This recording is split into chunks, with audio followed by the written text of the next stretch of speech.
उपमुख्यमंत्री अजित पवार आणि मुख्यमंत्री शिंदेंची रात्री उशिरा बैठक झाल्याची माहिती पुढे येते। आगामी विधानसभा निवडणुकीबाबत या बैठकीमध्ये चर्चा झाल्याची सध्या माहिती आहे। महायुतीमधील कुरबुरींवर सुद्धा या बैठकीदरम्यान चर्चा झाल्याचं कळतंय। शिंदे आणि अजित पवारांमध्ये जवळपास 1 तास चर्चा झाली अशा स्वरूपाची माहिती सध्या हाती लागली आहे।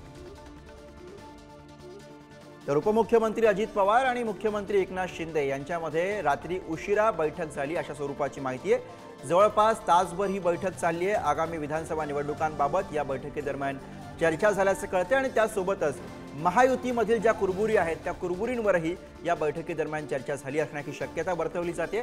त्यामुळे या बैठकीमध्ये नेमकं काय घडलंय हे पाहणं महत्त्वाचं असेल। शिंदे आणि अजित पवार यांच्यामध्ये जवळपास 1 तास चर्चा आणि याच विषयी आपण अधिक बोलूया। मुंबईतले प्रतिनिधी धनंजय दळवी सध्या आपल्या सोबत आहे। धनंजय, जवळपास तासभर मुख्यमंत्री आणि उपमुख्यमंत्री शिंदे आणि अजित पवार यांच्यामध्ये चर्चा होतीये।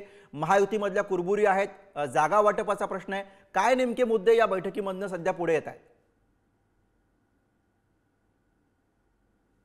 आपण जर पाहिलं तर काल रात्री उशिरा मुख्यमंत्री एकनाथ शिंदे आणि उपमुख्यमंत्री देवेंद्र फडणवीस यांच्यात वर्षा या निवासस्थानी बैठक झाली आणि या बैठकीमध्ये जर आपण पाहिलं तर आगामी विधानसभा निवडणुकीच्या पार्श्वभूमीवर चर्चा झाल्याची माहिती जी आहे ती सध्या आपल्याला मिळते। आणि यामध्ये आपण महत्त्वाचं जर पाहिलं गुरु तर ज्याप्रमाणे कुरघोडी ज्या महायुतीमध्ये सध्या सुरू असलेलं आपल्याला पाहायला मिळतं या विषयावरच प्रामुख्याने चर्चा झाली। कारण की आपण जर पाहिलं तर या आधी निधीचा विषय होता, त्यानंतर आपण जर पाहिलं तर मुख्यमंत्र्याची लाडकी बहीण योजना जी होती त्यावरून टीकास्त्र जे आहे ते महायुतीमध्ये पाहायला मिळाले।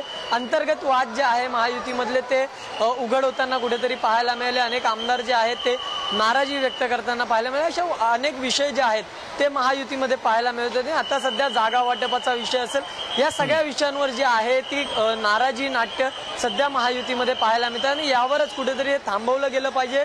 कारण की विधानसभा निवडणुका तोंडावर त्याचा फटका बसू शकतो आणि यासाठी जे आहे ते दोन्ही महत्त्वाच्या नेत्यांमध्ये काल बैठक झाली आणि यामुळे आता जे खाली पदाधिकारी आहेत, नेते मंडळी आहेत, आमदार आहेत त्यांना तशा सूचना दिल्या जातील की हे सगळं जे आहे ते आगामी विधानसभा निवडणुकीच्या पार्श्वभूमीवर थांबवलं गेलं पाहिजे, अन्यथा याचा फटका जो आहे तो निवडणुकीत बसू शकतो।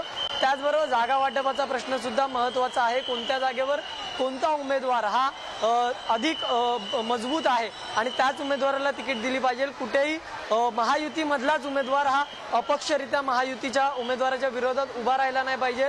अशा विविध गोष्टी ज्या आहेत गुरु त्यांच्या संदर्भातली चर्चा ही कालच्या रात्रीच्या बैठकीत झालेली आपल्याला पाहायला मिळते। त्यामुळे नक्कीच आगामी विधानसभेच्या निवडणुकीच्या पार्श्वभूमीवर बरोबर आहे, अनेक महत्त्वाचे मुद्दे आहेत आणि त्याविषयी मुख्यमंत्री आणि उपमुख्यमंत्री यांच्यामध्ये चर्चा झाल्याचं कळते। धन्यवाद धनंजय या सगळ्या सविस्तर माहितीसाठी।